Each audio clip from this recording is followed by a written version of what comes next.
Bonjour, merci de nous recevoir. On est content Merci, de vous c'est vous qui rencontrer. nous recevez. Nous sommes des collégiens de la Loire et nous avons des questions à vous poser. Vous avez débuté votre carrière comme journaliste. Avez-vous des conseils à nous donner? J'ai travaillé dans des journaux, mais je n'ai jamais eu ma carte de presse.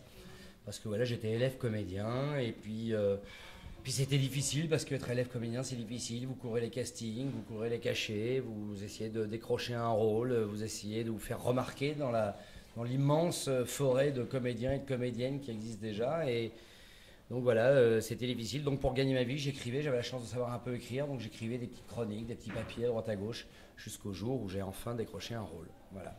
Alors le conseil, c'est d'y croire, de croire en soi, d'être persuadé qu'on est fait pour ça, d'avoir la fièvre. Et dans quel que soit le domaine d'ailleurs dans lequel vous voulez exercer votre art, hein, que ce soit dans la boulangerie, je sais pas, dans la mécanique, dans le journalisme, dans la comédie, croire que vous êtes véritablement fait pour ça et à partir de ce moment-là, et vous écoutez vous, tout en sachant écouter les conseils de ceux qui savent aussi, mais en vous écoutant vous, en étant persuadé qu'effectivement, jusqu'au jour où vous-même vous décidez que décidément vous ne suivez pas la bonne voie. Mais ne soyez convaincu que par vous-même que vous ne suivez pas la bonne voie. N'écoutez pas les voix de ceux qui voudraient vous détourner du chemin que vous pensez être le vôtre. Votre métier vous oblige à apprendre de longs textes et nous, c'est des leçons. Vous avez quelques tuyaux à nous donner? C'est grâce à mes devoirs, quand j'avais votre âge, que effectivement j'ai réussi aujourd'hui à apprendre des textes conséquents. Alors le conseil, en fait, vous allez voir, il est tout simple. Il est simple parce que la mémoire, c'est comme les muscles. Le cerveau est un muscle. À force de l'entraîner, de toute façon, à force d'apprendre, au bout d'un moment, vous ne rendrez même pas compte, mais votre cerveau retient des informations. Alors effectivement, si vous avez la flemme de l'entraîner, c'est comme, tu vois, je sais pas, faire des pompes. Tu vois, si au bout de la cinquième pompe, tu dis, oh bah non, j'en ai marre, ce qui est normal d'ailleurs, parce que c'est très chiant à faire des pompes. Mais si au bout de la cinquième pompe, tu te dis, ah, j'ai poussé une sixième, une septième, une huitième, tout d'un coup, ton corps s'en souviendra, et puis régulièrement, t'en feras, et puis tu te rends compte que t'en fais 100 sans t'en apercevoir. Et la mémoire, c'est pareil. Si tu apprends un texte, tu dis, oh là, je retiens pas tout de suite, et tout, bon, c'est pas la peine, je laisse tomber, effectivement. Si tu t'obstines à apprendre, au bout d'un moment, ça rentre. Alors, il y a une technique pour ça. C'est qu'il faut lire le texte une bonne fois pour toutes. Tu le lis une fois, une page par exemple, une page de cours d'histoire, parce que je sais que c'est ce qui vous embête, alors que l'histoire c'est la chose la plus passionnante qui soit, pour savoir qui on est, où on va surtout, et qui nous sommes. Et donc tu lis une page d'histoire, tu la lis, puis tu fermes, et puis tu essaies de te la répéter à toi-même. Tu dis mais bon, t'as rien retenu, mais en fait il y a des mots qui vont te revenir. Et à force, en fait, à force de le lire, c'est comme ça que j'apprends aux comédiens moi, de jouer. Je leur donne le texte une fois, je leur dis maintenant joue-le-moi. Mais je peux pas, je sais pas, j'y arrive pas, j'ai pas eu le temps d'apprendre. Alors relis-le. Et la deuxième fois, ils savent qu'il faut qu'ils retiennent un peu l'histoire qui est racontée. Et au fur et à mesure, les mots ils se mettent dans l'ordre. Au début, tu comprends ce qu'on te dit, comprendre ce que tu apprends te permet ensuite de faire le fameux par cœur qui est si essentiel quand vous faites des devoirs, certes, mais aussi quand on est sur scène. Et à force d'apprendre, effectivement, tu y arrives. Donc une bonne mémoire photographique, et puis surtout lire et comprendre ce qu'on lit. Dès lors que tu comprends, tu es plus à même de pouvoir raconter après. Bonjour. Quels souvenirs gardez-vous de vos années au conservatoire? Alors, j'ai pas fait le conservatoire, mais enfin, c'est pas le conservatoire tel qu'on l'entend, le conservatoire de Paris. J'ai fait le conservatoire du 4e et du 11e arrondissement, qui sont des petits conservatoires. Et c'est un souvenir mitigé, parce que moi, j'avais le sentiment que je voulais être comédien à partir. Je sais pas quel âge tu as, toi, par exemple. 14. Eh ben voilà, à 14 ans, moi, j'avais envie d'être comédien. Et j'en étais persuadé. Donc, après mon bac, à 17 ans, j'ai commencé à prendre des cours. Enfin, j'avais commencé à en prendre. Mais très vite, je me suis aperçu que j'avais envie de jouer. Et alors, c'est toujours de jouer, de faire mon métier d'acteur. Donc, j'ai monté une troupe très vite et j'ai commencé à me balader un peu à droite à gauche et faire mon métier d'acteur en amateur, tu vois. Je n'étais pas payé, je n'étais pas repéré par qui que ce soit. Mais ce que je voulais, c'était être dans l'action très vite et pas juste apprendre la théorie. Et après, j'y suis revenu. Après, j'ai fait des stages. Quand j'ai commencé à être un comédien un peu plus chevronné, j'ai fait des stages. Mais moi, j'ai beaucoup appris sur le tas, comme on dit. Tu connais cette expression, apprendre sur le tas. Voilà, être dans l'action directement. Et là, tu es obligé d'apprendre parce que tu n'as pas le choix, quoi. Et donc, des souvenirs, des beaux souvenirs, parce que c'est là qu'on apprend la technique. Mais quand même, je crois que faire est plus important tu vois, que juste l'apprentissage pur et tout. À un moment, il faut faire, il faut foncer. Enfin, c'est mon avis en tout cas. Vous avez soutenu de nombreux groupes en musique, dont NSK, un groupe que l'on connaît bien. Continuez-vous à parrainer des autres groupes? Oui, et un autre groupe. Alors NSK, c'est vrai que j'étais très proche d'eux. Alors par le plus grand des hasards, vous le savez peut-être, mais l'un des techniciens qui travaille dans ce théâtre est le guitariste du groupe NSK. C'est une des personnes qui nous aide à monter le décor et qui travaille pour l'installation des lumières ici dans ce théâtre, eh bien, est un des guitaristes d'NSK. Belle nouvelle quand même, non, si vous connaissez et aimez ce groupe. Et c'est marrant parce que le hasard a voulu que l'autre groupe que je parraine depuis quelques années est un groupe de Lyon. Alors je sais, Firminy, Saint-Étienne, Lyon, etc. Mais ça c'est que dans le foot, la rivalité du football, je m'en fous pas mal moi. Je m'en fiche, elle n'existe pas. Ça reste quand même des régions et tout. Vous avez des racines communes. Et donc c'est un groupe de Lyon qui s'appelle Glasgow. Aussi surprenant que ça puisse paraître. Mais après tout, Glasgow, voilà, le groupe, il y a un autre groupe, le groupe Texas est un groupe écossais, donc voilà, s'il y avait une règle, ça se saurait. Donc voilà, un groupe Glasgow qui est de Lyon et que je parraine depuis quelques temps, puisque j'ai réalisé un de leurs clips et que je fais de la musique de temps en temps avec eux. Donc j'ai toujours le plaisir de parrainer des groupes dès lors que leur musique me plaît, et par le plus grand hasard, il s'avère que ce sont deux groupes de cette région. Votre carrière a beaucoup évolué. On vous a d'abord connu sous un angle humoristique et maintenant on vous découvre sous un angle plutôt dramatique. Pourquoi ce changement ? Parce que quand on est comédien, au départ, on n'est pas formaté pour être dans un style, dans un rôle, dans une étiquette. Personne n'a envie d'être enfermé dans une boîte et qu'on lui dise tu ne feras que ça toute ta vie. On aspire tous à ça. Et pas simplement dans le métier d'acteur ou d'actrice, ou voilà, dans tous les métiers, on a envie d'évoluer, de goûter, d'expérimenter d'autres choses. Donc le comédien, a priori, il est formé pour faire tout. Moi, j'ai plutôt une formation, entre guillemets, tragique, et je suis allé vers la comédie parce que j'avais un tempo et une manière un sens de la répartie, du rythme, de la gestuelle qui allait bien à la comédie. Mais ça fait un moment, effectivement, que j'avais envie de goûter à autre chose, mais les réalisateurs ne pensaient pas à moi. Et depuis 4-5 ans, grâce au théâtre et à quelques rôles que j'ai fait notamment en télévision, des rôles sérieux, on s'est rendu compte que je pouvais faire ça aussi. Alors le problème, c'est qu'en ce moment, maintenant, on ne me propose que des drames. Et je viens d'enchaîner 5 tournages de suite et des pièces où je ne fais que des drames. Donc maintenant, c'est moi qui appelle de tous mes voeux pour refaire de la comédie parce que j'aime fondamentalement faire rire aussi. Mais bon, voilà, c'est toujours pareil. J'ai une anecdote comme ça avec Gilbert Melki, ça vous dit peut-être quelque chose. Il jouait avec moi dans La Vérité si je mens. Alors quand il jouait dans La Vérité si je mens, le premier, il y a déjà 13 ans maintenant, il a fait de la comédie. Il en a eu marre de faire de la comédie. Il a dit à son agent, qui était le même que le mien, l'agent c'est celui qui s'occupe de vos intérêts de comédien, il a dit à son agent, j'en ai marre de faire de la comédie, j'ai envie de faire du drame. Et puis là, tous les producteurs, les réalisateurs disaient à Gilbert, mais enfin bon non, les gens ils s'attendent à ce que tu les fasses rire, laisse tomber. Et puis à force d'insister, il y est arrivé. Et il s'est mis à faire beaucoup de drame, beaucoup, que du drame. Et puis un jour, il a eu envie de refaire de la comédie. Donc il a dit à son agent, bon j'ai envie de refaire des comédies. Et là, les mêmes producteurs qui des années avant le trouvaient pas crédible dans la tragédie, lui ont dit, mais non, tu vas faire de la comédie, t'es identifié drame, c'est fini pour toi et tout. Voilà. Donc pour vous dire que si, comme ça revient à la toute première question de ton camarade tout à l'heure, parce que vous connaissez tous mon nom, mais il n'y en a pas un qui s'est présenté, mais je vous salue tous donc tu t'appelles comment ? Renzo, en plus c'est un joli prénom, tu aurais pu me le dire. Donc Renzo me disait tout à l'heure qu'est-ce qui fait qu'on s'accroche, etc.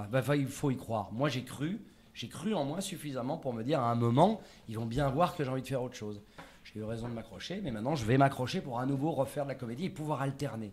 J'ai une tendresse pour la comédie, même si le drame t'offre souvent des rôles plus complexes, plus sophistiqués. Le problème c'est que la comédie peut être formidable, mais souvent les gens qui écrivent des comédies, c'est un peu bâclé, quoi. Tu vois, effectivement, alors je vais peut-être vous faire hurler, mais un film comme Camping, par exemple, tu vois, c'est l'incarnation de tout ce que je déteste, moi, tu vois. C'est de la comédie qui tire vers le bas, c'est pas drôle, c'est mal écrit, c'est mal fait.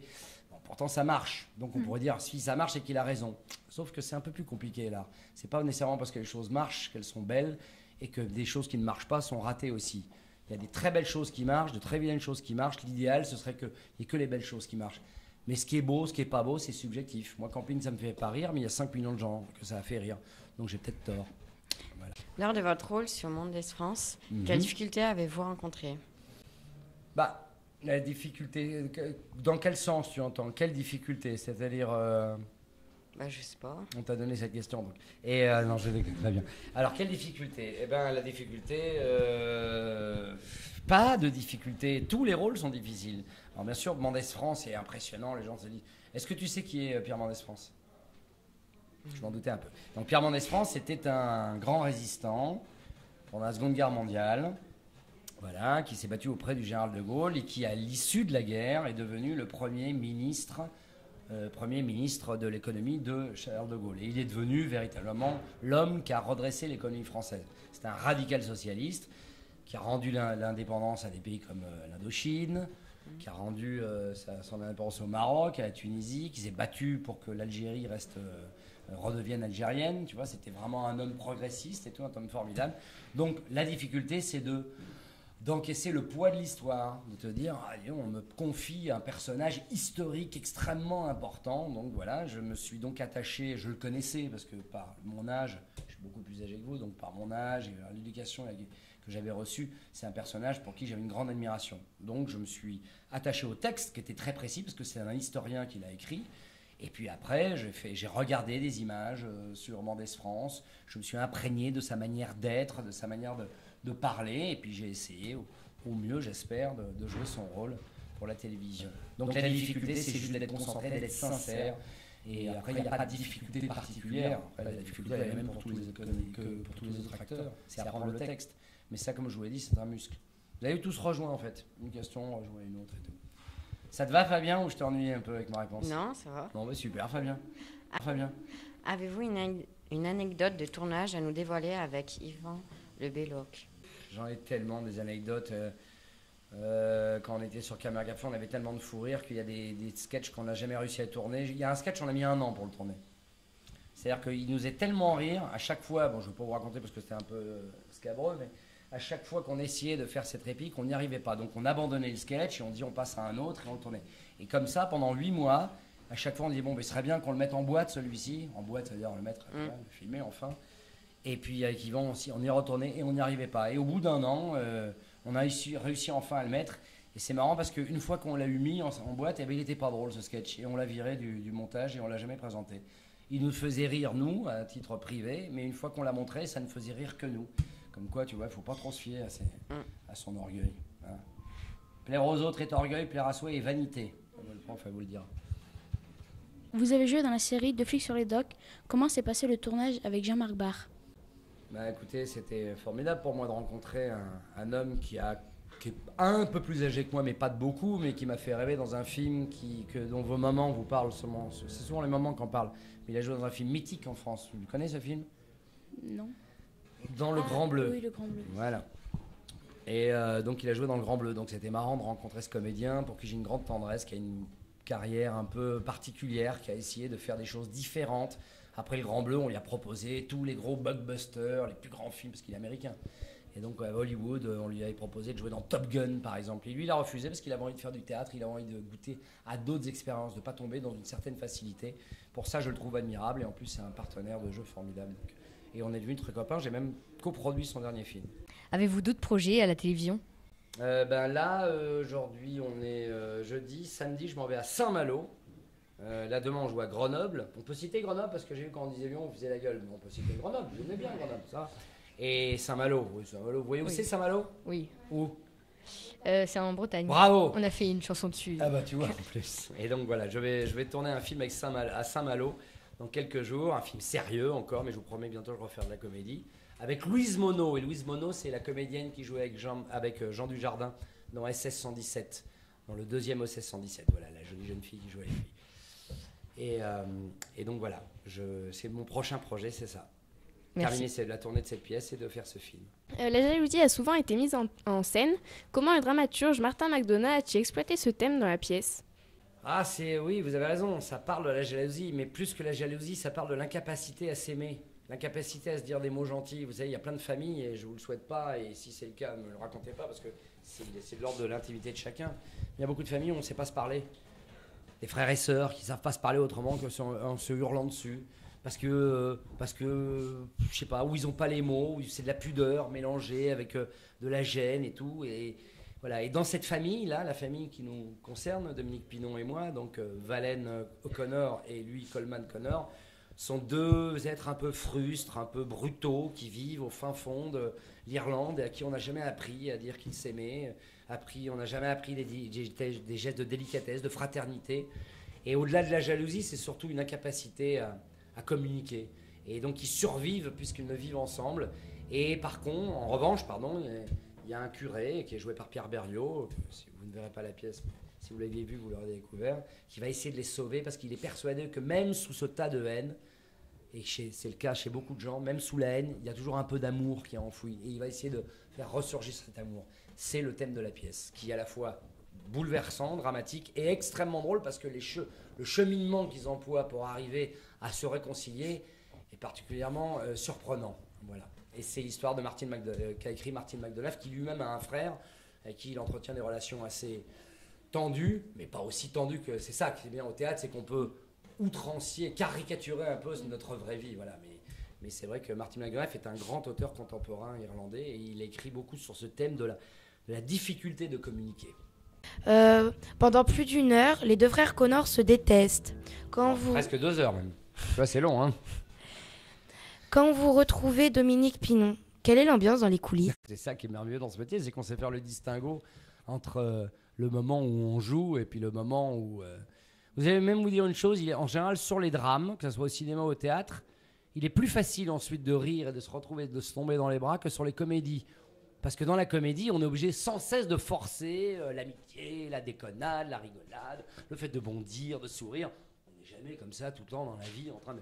On est plus souvent dans la vie un peu, pas sombre, mais un peu sérieux ou attentif au monde, qu'on est en train de déconner comme on le fait artificiellement dans les comédies. Donc dans les comédies, des fois, il y a moins d'ambiance en dehors des plateaux qu'il n'y en a sur les drames, où tout d'un coup, parce que tu as joué quelque chose qui t'a pesé, tu as besoin après, tu vois, voilà. Et Dominique Pinon, qui est un immense comédien de théâtre et de cinéma, vous avez peut-être vu dans les films de Jeunet, qui avait joué dans Alien même quand même. Et Dominique Pinon est un immense comédien et c'était un rêve pour moi quand on m'a dit que la pièce j'allais la faire avec lui. Donc voilà, on s'entend évidemment merveilleusement bien et surtout quand on se fout sur la gueule comme ça pendant 2 heures dans une pièce, il y a intérêt à ne pas prolonger dans les coulisses et c'est vraiment pas le cas, au contraire. Bon, on s'embrasse pas encore sur la bouche parce que voilà, il est marié, moi aussi et tout. Et puis nos femmes seraient pas d'accord, mais on s'entend vraiment bien. D'accord, merci. De rien. Quel est votre dicton préféré et pourquoi? Alors dicton, j'aime pas trop les dictons moi. Non, moi j'ai...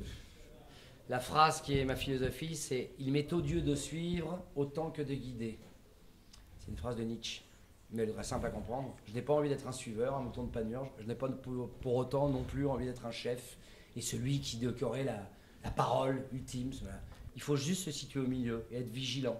Voilà. Regarder devant soi, parce que c'est bien d'avoir cette ambition-là, mais savoir regarder derrière pour aider ceux qui ont du mal à suivre parfois. Il m'est odieux de suivre autant que de guider. Ça, c'est ma philosophie.